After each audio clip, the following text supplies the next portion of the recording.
Welcome everyone, good morning. This is Dr. Harris. We're here in Fresno, California, better known as Mississippi, Fresno, Cal, Alabama.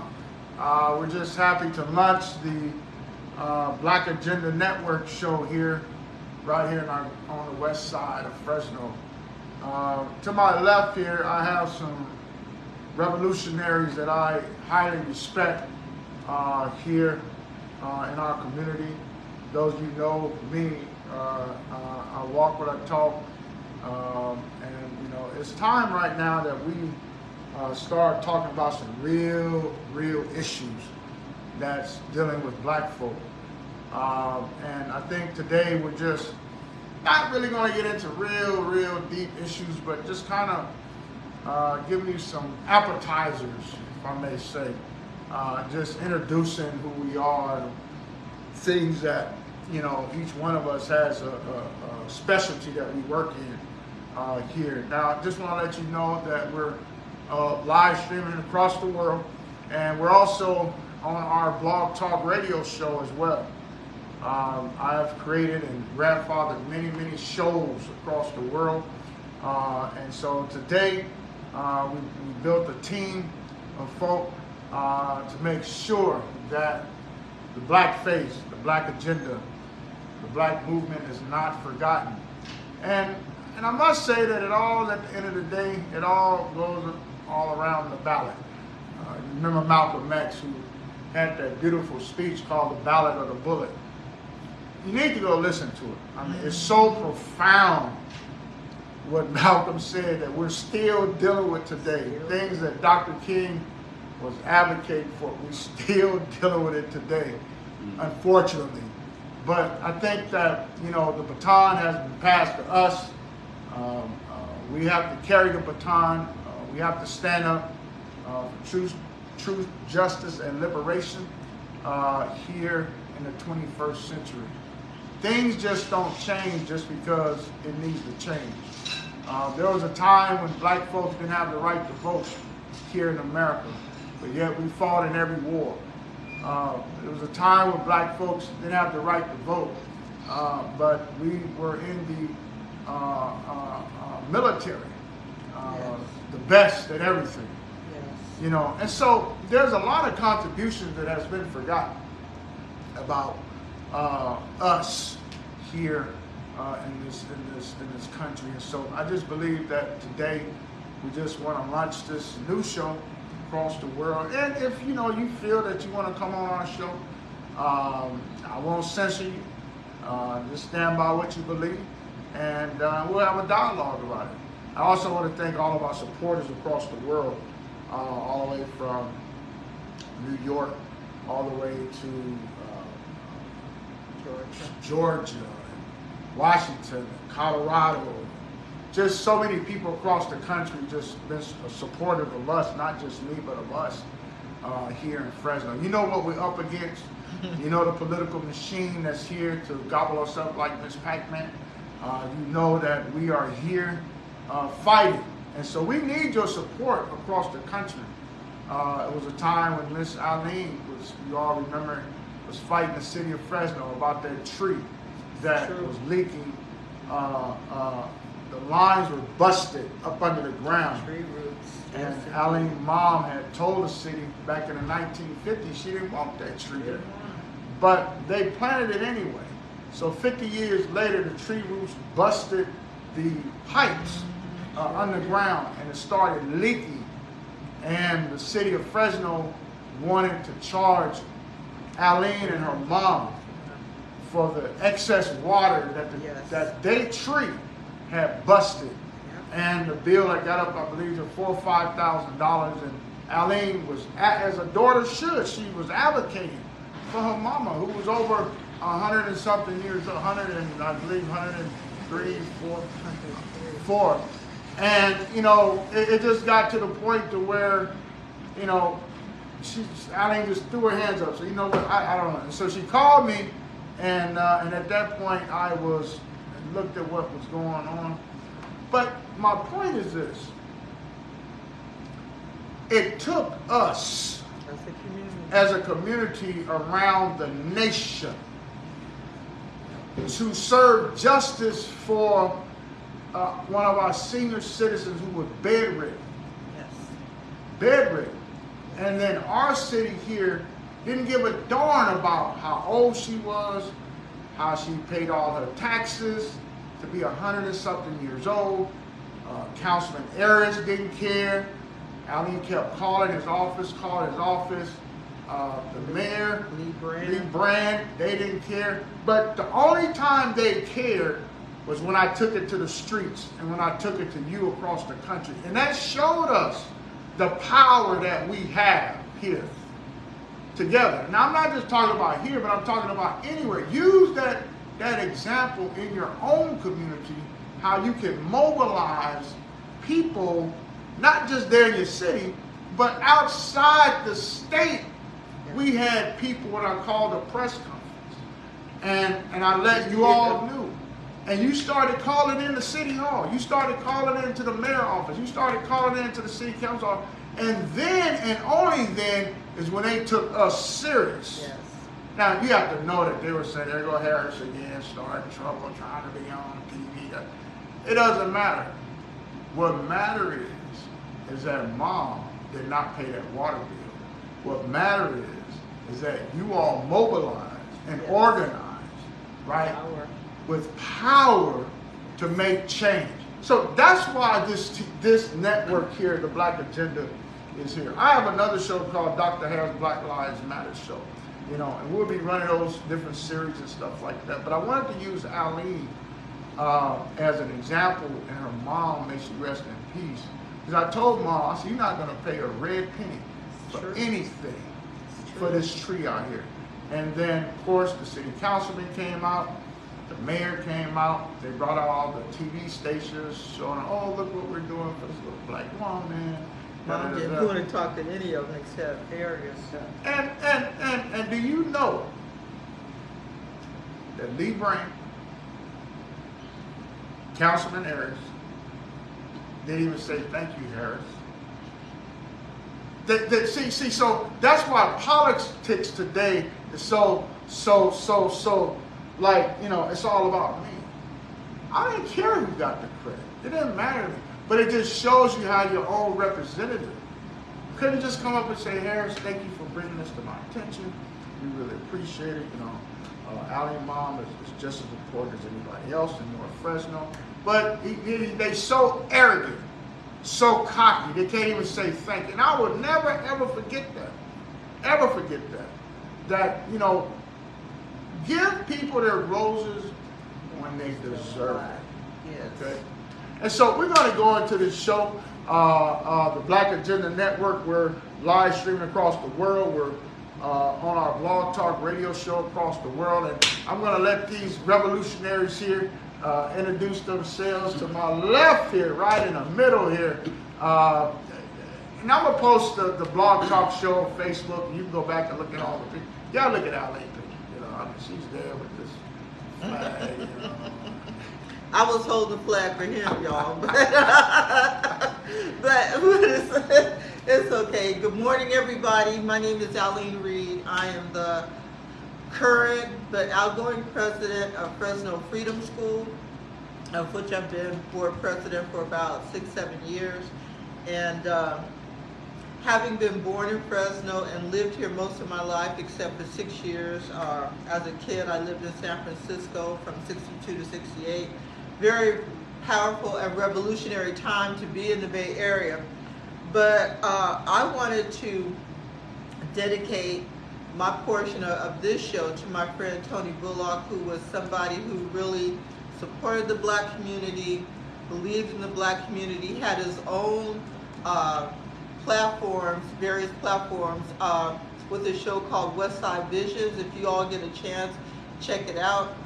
But I'm grateful that I'm here with Reverend Dr. Harris and my brother over here, TJ Shelton. I'm just going to say this. We live in Fresno, California, Central California. And I want to talk about what used to be called affirmative action, but now is called DEI, diversity, equity, and inclusiveness. And I say often that if we can't get this right in the Central Valley, where we have like 80 ethnicities speaking 100 languages, it's not going to work anywhere. I want to, in the future, talk about the intersectionality of racism and misogyny and school to prison pipeline that needs to be disrupted, and private prisons that are being built, that if you build in a prison and it's privately owned, you got to get somebody to be in there. So how are we going to do that? Well, we're going to demonize black and brown children and poor white children and make sure that they're going to be fodder to be put in those prisons. So part of what I want to talk about with this show, and I can't emphasize this enough, Dr. Harris kind of talked about this, is the power of the ballot box. People fought and died for the voting franchise for black people. And people forget suffragettes who were wearing white, you know, when Sister Kamala was at the DNC. They forget that black women supported those suffragettes, but black women could not vote until the Voting Rights Act of 1964. So we have to remember the history and what is old. And I was on C-SPAN a couple of days ago, and I said to the sister who was one of the guests, I said, listen, when black women, who are the spine and the backbone of the Democratic Party, when we go to the ballot box and we vote for Kamala, we're not just voting for Kamala. She's a personification of a check that needs to be cashed for all that we've done for this party. And so we're not just voting for her, we're voting for ourselves. So with that, I'm going to turn it over to my brother TJ. And TJ Shelton moved originally to Fresno in 1990, moved away from 92 to 98 to the East Coast, then been back here since 1998. I'm a fourth generation electrician whose daddy raised him. We lived in the land of the treaty breakers, and I found that to be true, and I contend they're going to break treaty with all of us. I like to teach about history. I like to employ chess to push equity theory, to let these kids and people know that the game was changed and the game can be changed. We live in the land of just us. We're looking to make it into a land of justice, and we can't do that until we approach conciliation. A author who ran for president, Mark Charles, last round, that's who I voted for. He said we can't call it reconciliation because we were never on the same team. So what we need to talk about is conciliation, and I don't believe we can get toward conciliation and moving forward unless we really talk about our history and plot a course out the windshield that everybody could agree with. So I'm a strong proponent of land release in the 9 western states as a, let's be real, no person's shoulders, no single person's shoulders, no country, no anything can repair the damage done. But the question is like, what do we do from here? So I'm here for it. Thank you, brother TJ. You know, just sitting here thinking, you know, about, I'm gonna bring it home right now, about Fresno, and thinking about, you know, my grandmother out at Walnut Gardens when we didn't have sidewalks and we didn't have garbage pickup. Streets were dirt, and I remember my grandma going to these meetings, and I was a little kid and I didn't know what was going on. I'm just running around knocking over chairs. But I remember one day I paid attention, and I was just looking at, like, why is all these white people up here sitting in the chairs and all the black people on this side screaming at these white people? And as a child, it didn't register with me because, you know, I wasn't into what I'm into now, for community activism and things. But I believe a seed was being planted by my grandma to have me there, to one day pay attention to why they were there, and they was upset because they didn't have sidewalks. Right. They didn't have garbage pickup. And the reason I know we didn't have garbage pickup because grandma would tell me, go dig a hole in the backyard and put the trash in there, and she's gonna come out and light it, and we would cover it up. Right. That was our trash pickup. And not knowing at the time that we were, you know, messing up the soil and the ground, but that's how we lived. We had no other choice to dispose of our garbage. And you know, we didn't have no street lights. We didn't have anything. And a lot of those people now have crossed over and died, and I think about them a lot, especially my grandma, because she was a warrior. All those ancestors in that room was a warrior standing up for equality. Yes. They wanted to be treated just like those on the north end of Fresno was being treated, and they was not being treated like that. But they needed to pay their taxes. But they had to pay their taxes. Pay their taxes. And that's just the most interesting thing that, you know, and that what drives me, you know, even today. Like, someone took the time out to stand up for us when we were children. Yes. You know, and it's our obligation now to stand up and teach the next generation. Yes. Right? Because one day we're going to cross over. Absolutely. And that's one of the things we do at Freedom School. Freedom School is an educational enrichment program. So we're teaching the stuff you're not going to get at Fresno Unified. You know, you're not, school districts don't even teach civics anymore. So people cannot connect the dots about why it's important to vote.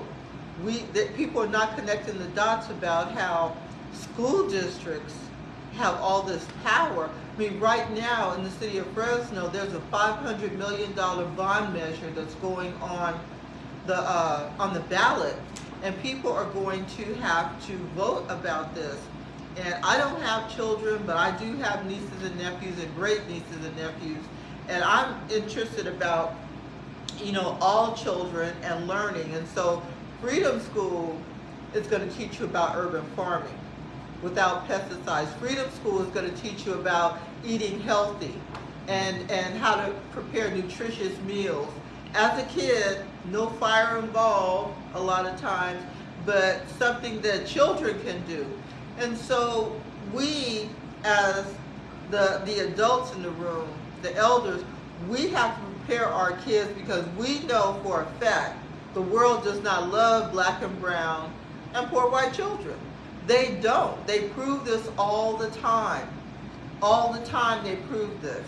And so it's up to us to make sure that our children have a future. I mean, I can't remember the Native American elder who said, you know, in our culture, we are thinking 7 generations ahead before we make a decision for now. And that's something that we need to think about right now in this country, in this area of California.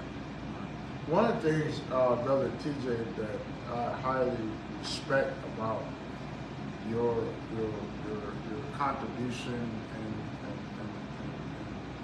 civic duty to our community and to the youth is how you take chess, the game chess, and teach it from the aspect of land. I've never seen nobody ever do that. I mean, even the public school system can't even teach chess. Well, in fact, they don't even teach chess. And the history of chess. And the history of chess, where it come from, and the purpose of it. Can you kind of expound about that piece about chess and how you connect it with the land? Absolutely. First off, I'd like to say that Martin Luther King gave speeches toward the end of his life. Again, people like to talk about his 1963 I Have a Dream speech, which is excellent, but they don't talk about his later speeches. Later, he was reminding us that our government was giving away land in the middle of this country into the middle of the 1930s, 1970s in Alaska. Wow. Into the middle of the 1930s, they were giving away land and setting up land grant colleges, and a county worker that was, their job was to help make you a successful homesteader. So the government, the powers that be, were not only giving away land, but they were putting up colleges and hiring employees to make sure that you were successful. Wow. So we really need to like make game-changing things and recognize who people were and what they stood for. And to me, chess was, so I got really started playing chess. I was locked up during the O.J. Simpson trial, which was in '95, during the O.J. Simpson trial and the Million Man March. I was a long-haired, barely turned 18 skinny kid. And this older man named Lazar Cherry, he pulled me up and he saw me get whooped on in the chow hall. Anyway, and he was like, "You're a thinker." He says, "If you'll let me, I'm gonna teach you that a thinker will beat a thief, because these guys that are beating you, they're bums." Anyway, so I took this older man up on his offer. I learned to play chess on some levels where I had never before, pinochle, dominoes, all of the community games that we used to play a lot more than now. It's like entertainment has taken over, sadly. But a lot of people don't realize that we got chess from the Moors. Right. So the Moors ruled in Europe from 700 to close to 1500. As Queen Isabella was coming into prominence, the Spanish decided to add a queen to the board. So prior to that, there was no queen in chess. After she had had some successful missions, and Columbus, because I don't know if you guys know, but Christopher Columbus was an Italian guy who got his financing from the Queen and King of Spain, Ferdinand and Isabel. After he had had some successful voyages is when they gave the Queen the ability to move all the way across the board. So in honor of Queen Isabella, they changed the game on us. Wow. So therefore, I like to empower kids with the idea that they get to change the game. And so we rotated the board. We play black to the right. We play black going first. We play in a way that gives the king and queen equal mobility and responsibility. We're at a church right now, and the Council of Nicaea is something you guys are maybe familiar with. 325. Did you know in 325 that meeting originally had 1,500 people in it? 1,200 people walked out of the meeting because they didn't like what they were doing with the books and what they were teaching. And they had basically murdered the woman's role in the situation. If you look at the Genesis, it's let us make them in our. All of these African leaders, 1,200 of them, walked out of the Council of Nicaea. And we ended up getting the codified books that we have.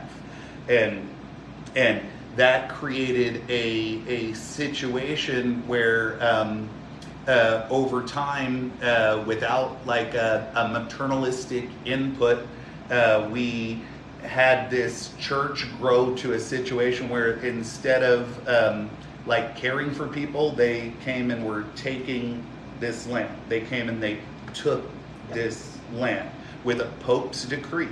The Pope wrote a permission slip for Columbus and Cortez and all these rulers to come take this land. And without like understanding how it happened, it's hard to like fathom how you're gonna go about getting it back.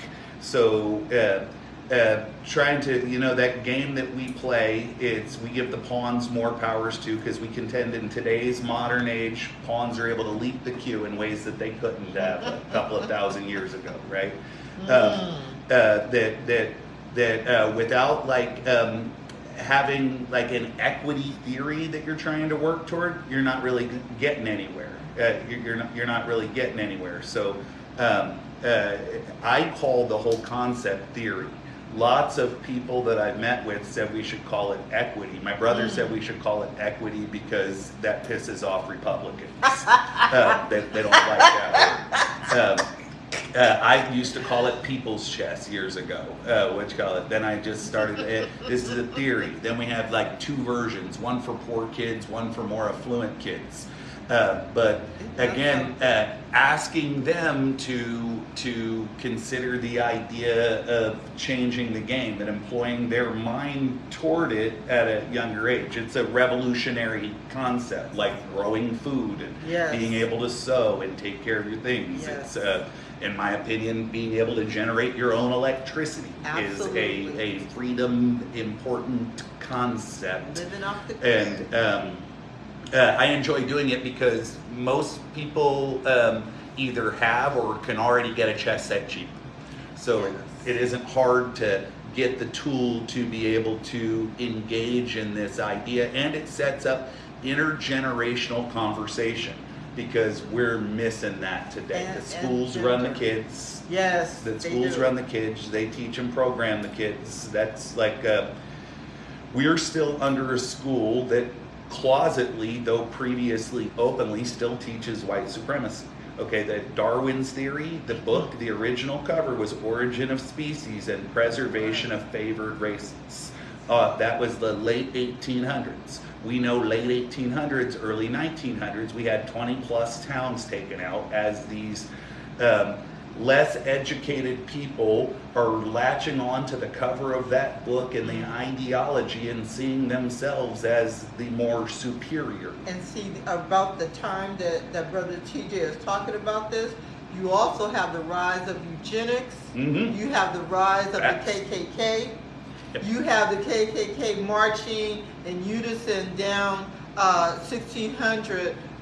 In Washington, they had big parades, so they were doing this big recruitment in the 20s, and the KKK is powerful today. People are calling it something different now. You got your neo-Nazis, you got your Holocaust deniers, you got all these people, and you've got certain black folks who are supporters of these theories, and I don't know how much they're getting paid to sell their soul, but that's a whole different show.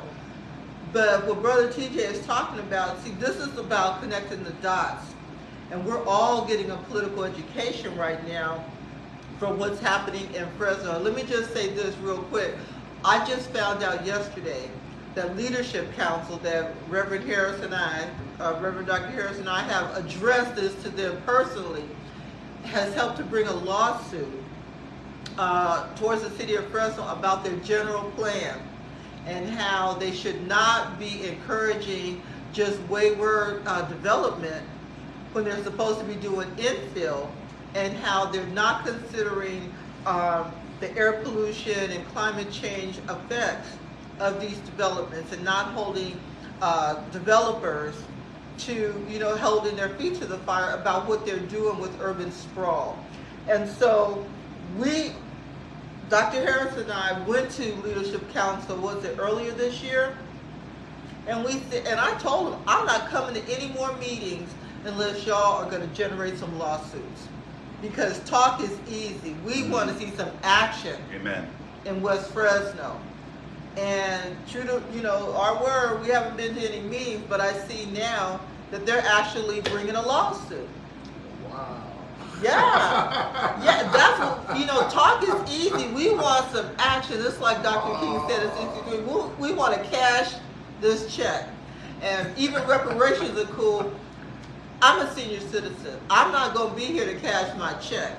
But I want to make sure that my nieces and my nephews and other young people in my community are able to cash that check and go forward.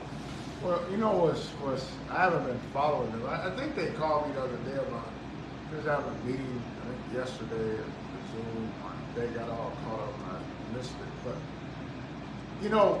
being in leadership, and that's one of the other things that I want to ask both of you, once I can pull it back up, about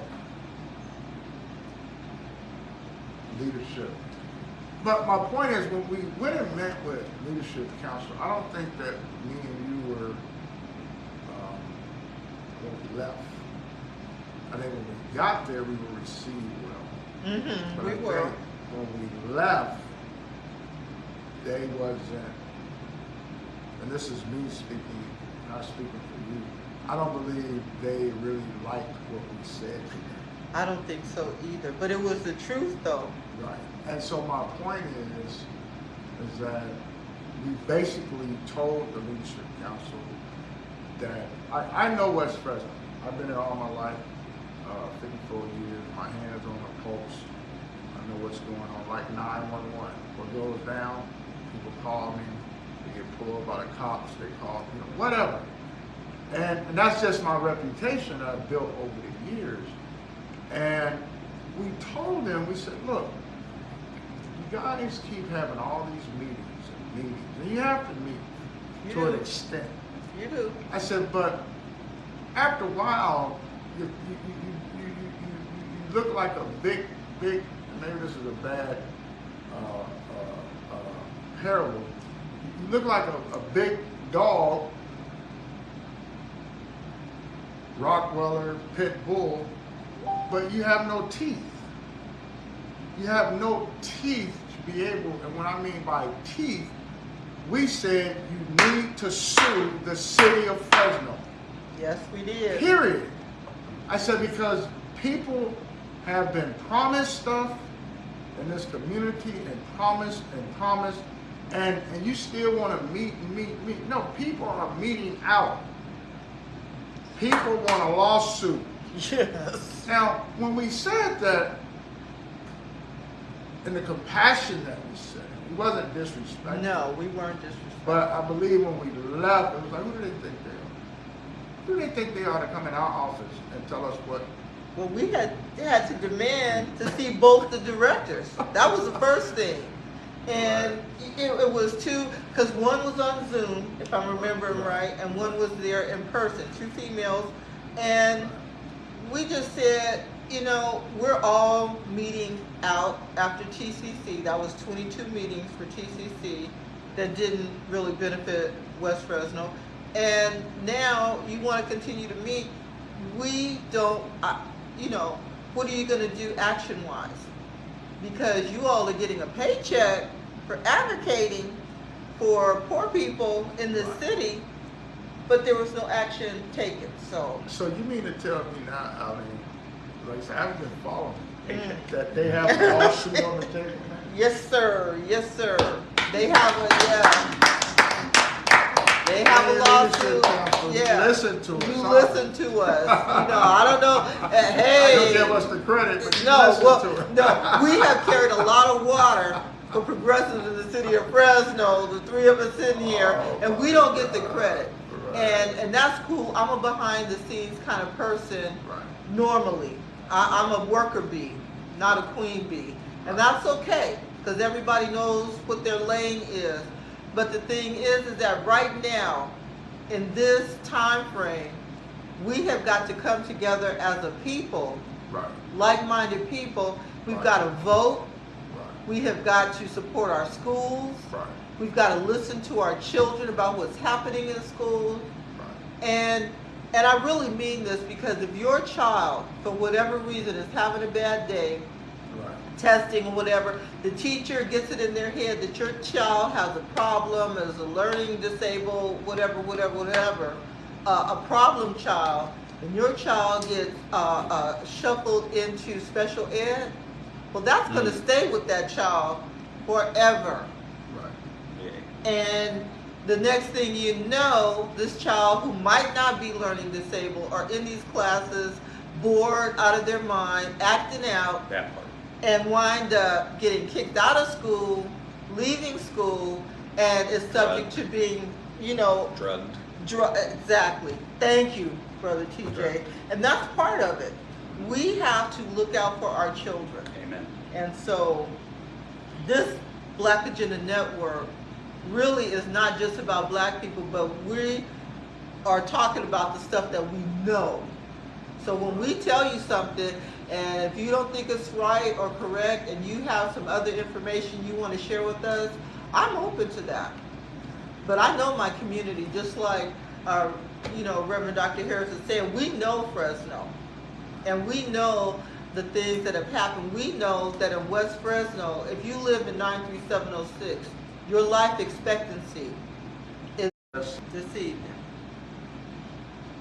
Which is a good thing. Folks can meet, come, talk, that's a good thing. But what in the Bible it talks about, if the salt loses its savior, it's good for nothing. Ooh. Now I'm going to read this, what's happening tonight, and I know all the people in this. But what concerns me about the black community here is that we don't work together in a consensus way of what's best for black folk. Majority, yes. I think that we're at a time right now where the power structure still selects Tell it. who's going to read their script. Facts. I believe the power structure Come at on. City Hall and Fresno Unified and Board of Supervisors comes into our community and selects Yes. who's going to carry and read their mail and carry their water. The hell with the community. Mm-hmm. Because what's interesting that I see a lot of these, and they use the word black leader, so I'm gonna read this in a minute. Which the language on here I find very interesting. Because when you're in the grassroots, when you're in the trenches, Come on. and you're calling yourself a black leader, Come on. then I would expect to see you somewhere in the trenches. But when I don't see you in the trenches, Tell it. but yet you're using language saying that you're a leader, and I'm not questioning if you're saying you're a leader or not. I look at a person's works, not what you say or your title, because a person with no title can do more with a person that has a title. Because if you look at the civil rights movement, and you heard me speak about this a lot, that I advocate for women to speak. I advocate for women to come to the table. I catch a lot of heat for that, but even in the civil rights movement, there was a lot of women who was behind the scene who didn't get the same credit as Dr. King got. Same for the Black Panthers. Fannie Huh? Lou. Yeah. That's just a true statement. Now, we're not taking nothing away from Dr. No. King or no one. We're Facts. saying that there's people Facts. that has done good work that receive zero recognition and credit. And a woman is more than just for having babies. A woman is more than just for mopping the floor and cooking in the kitchen. Our women was the backbone, and still is today, Still. the backbone of the church, Tell it now. backbone of the organization. Come on. And so my point is that I want to read this here. And those of you that can attend tonight, please go. We're going to try to see, I can't go, I have to go to school tonight, but that hopefully we get someone to go and come back and report to us what was said, or even those who was on the panel, or we'll figure it out, and come back on the Black Network agenda show and talk about whatever they're talking about. So tonight it says, you have all received Save the Date at Westside Church of God, Thursday, August 29th from 6 p.m. to 8:30. And that's right here in West Fresno. The event was titled Mock Forum. The event title has changed. The event is called Community Conversation. The conversation will tailor around District 3 City Council seat in 2026. We will also be discussing the Fresno Unified School District Trustee Area 1, and others that will be available in 2026. Please join us as we communicate on the importance of black leadership. I want us to listen to these words now.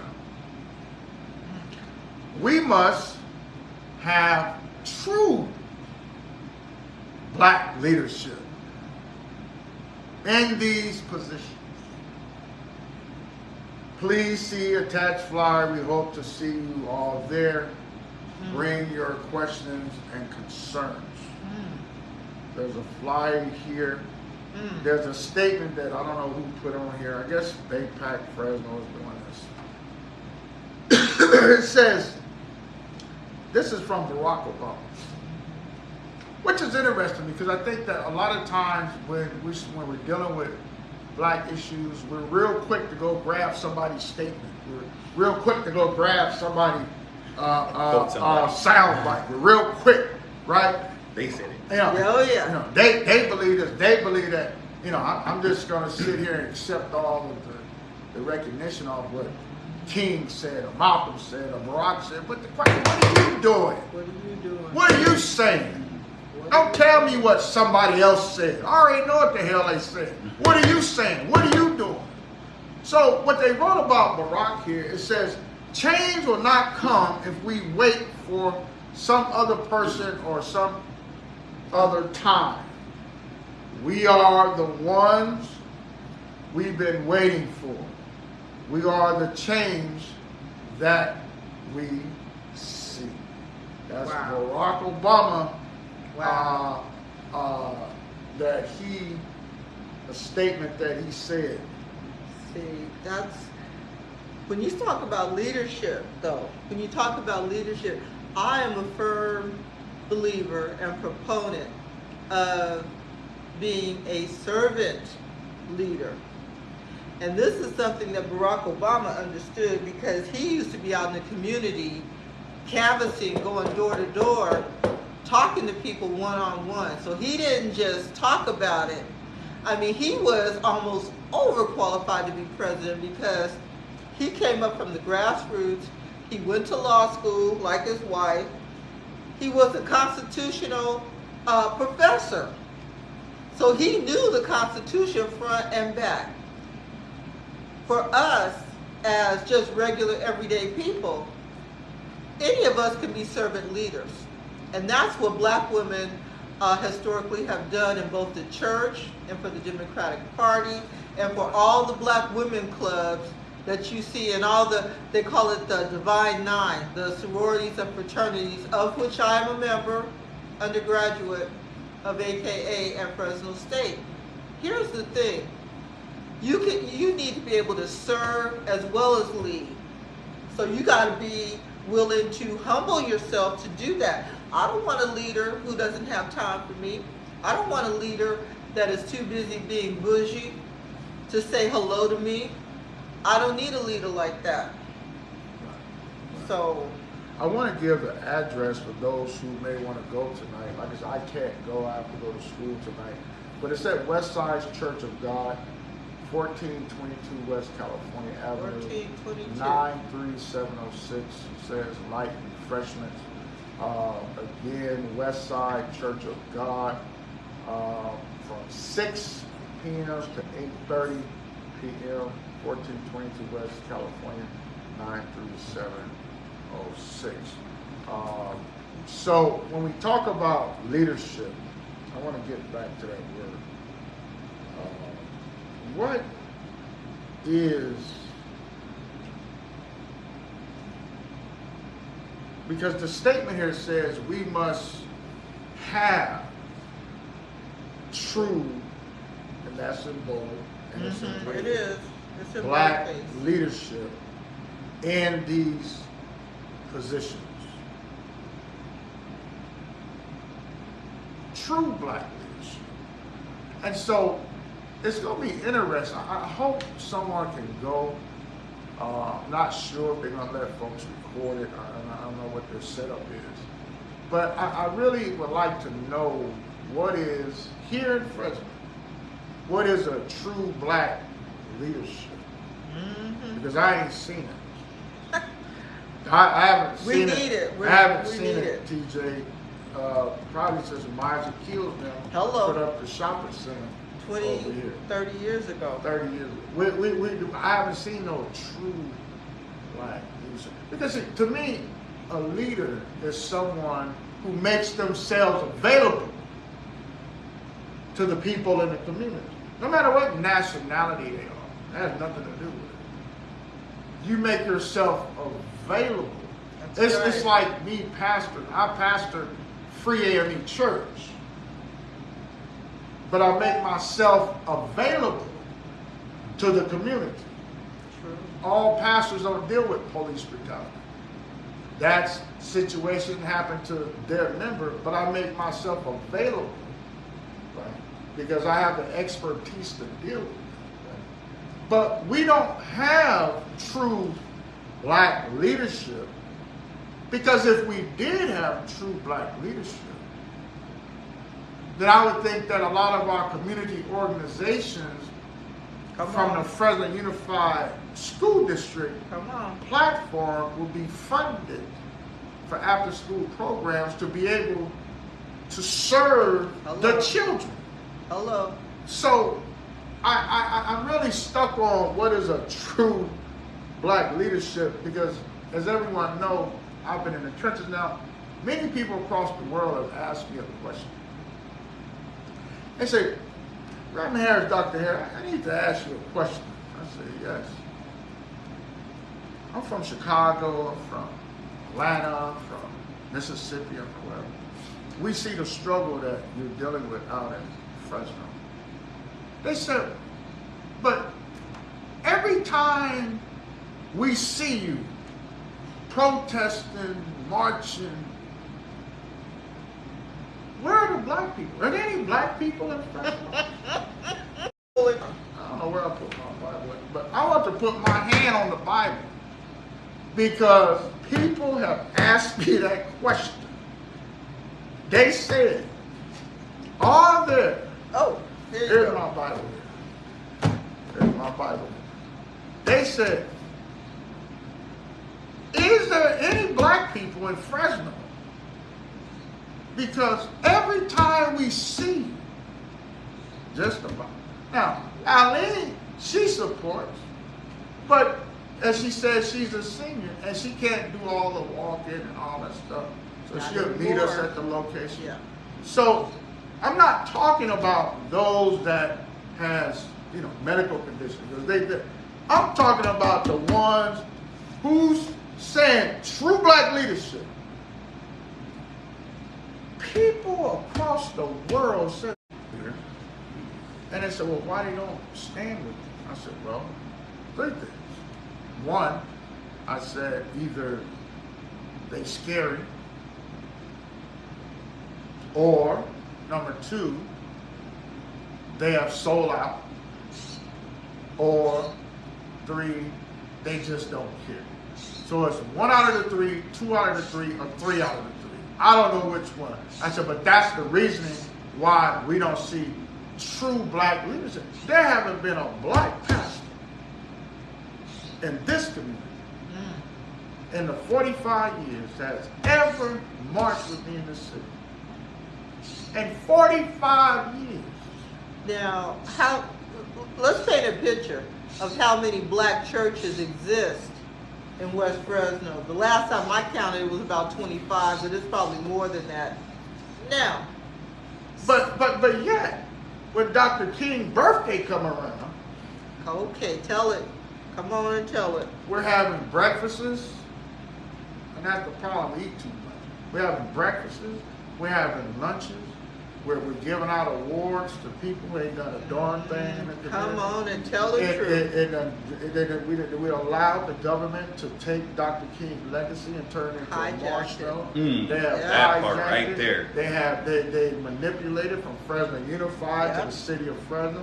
They don't give a damn about Dr. King or anything. Because if you gave a darn about Dr. King's legacy and walking down the street talking about we shall overcome, lock arm and arm, arm and arm, then you would understand that Dr. King created the Poor People's Campaign That's here in right. this country Come on. for poor people who now you're going out dismantling all their homeless encampments. That's right. Oh my God. That's right.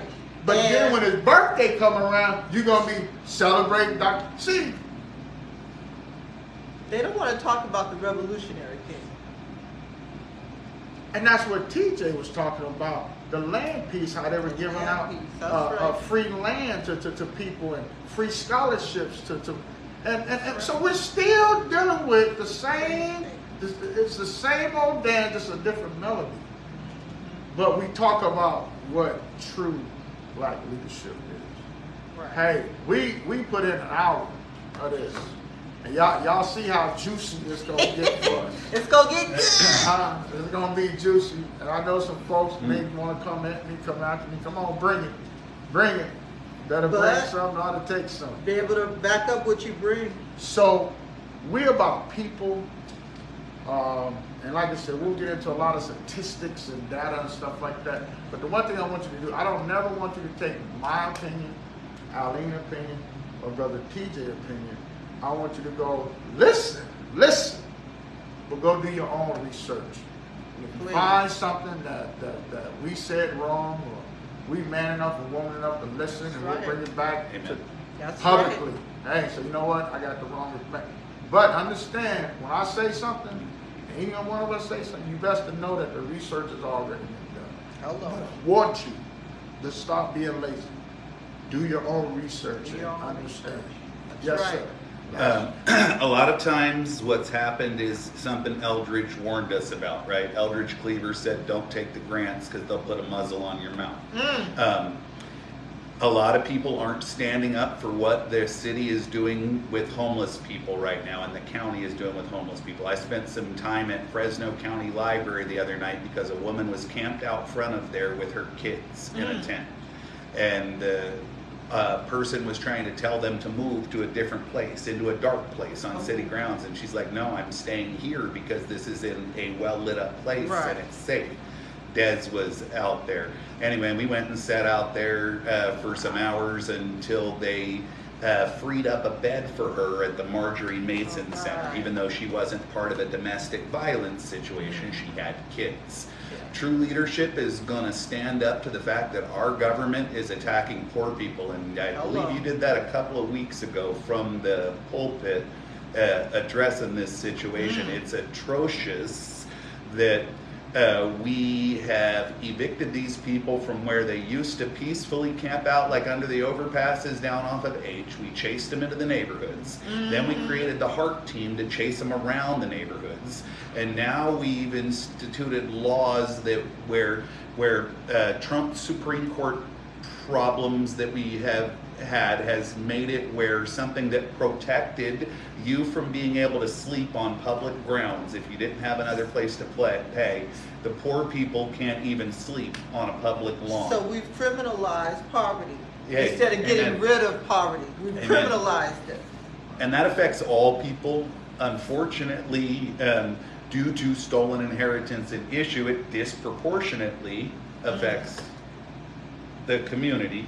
And that is something that true black leadership, in my humble opinion, would be standing up and addressing and fighting back about, because it's only going to get worse. Only gonna get worse. But there you have it, y'all. And don't forget that they said that they're gonna put out warrants and they're gonna charge them $1,000. Cool. Good job, y'all. Need to finish on it? Thank you for your